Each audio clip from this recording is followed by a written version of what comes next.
Hello မဲမင်္ဂလာပါဒီရှင်မ channel နဲ့ကြိုဆိုလိုက်ပါတယ်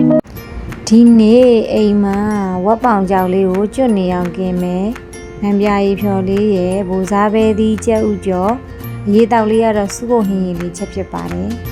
ဒီနေ့ချက်တဲ့ဟင်းကထမင်းစီစမ်းစားပြုပြီးတော့စားရင်တော်တော်လိုက်ဖက်ပါတယ်ပြင်ဆင်ရတာလည်းရမ်းမြန်ပါတယ်နိုင်ဝက်45မိနစ်ဆိုရင် ready ပါပဲဒါကတော့ဘူစားပဲသီးကိုကြက်ဥနဲ့ကြော်မှာပါကြက်သွန်ဖြူကိုအရင်မှုေးနေအောင်ကြော်လိုက်မယ်ပြီးရင်ကြက်ဥထက်ဘူစားပဲသီးထက်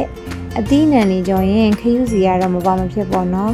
ပြီးရင်ရတာလေးထည့်ပြီးတော့နှံ့အောင်မွေပြီးရင်အုပ်ထားလိုက်ပါမယ်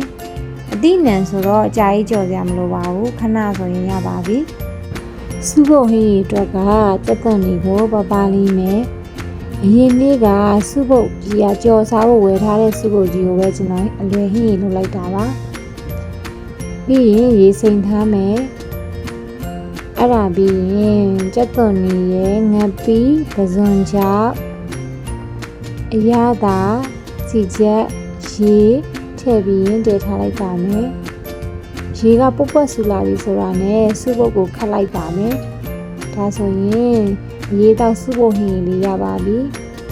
ငံပြားရီဖြော်တာလည်းရမ်းလွယ်ပါတယ်ချက်သွန်ဖြူရဲ့ငရုသီးတောင်ကျော်ရဲ့စားဟင်းကြုံမုံရဲ့ထောင်းပြီးတော့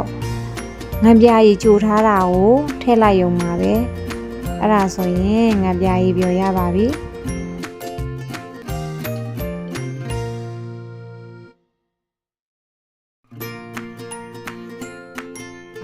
ဝက်ပေါင်ကြောက်ကအိမ်ကကြိုက်တဲ့တော့အစိမ်းကိုဝဲရေနှစ်ထပ်ပြုတ်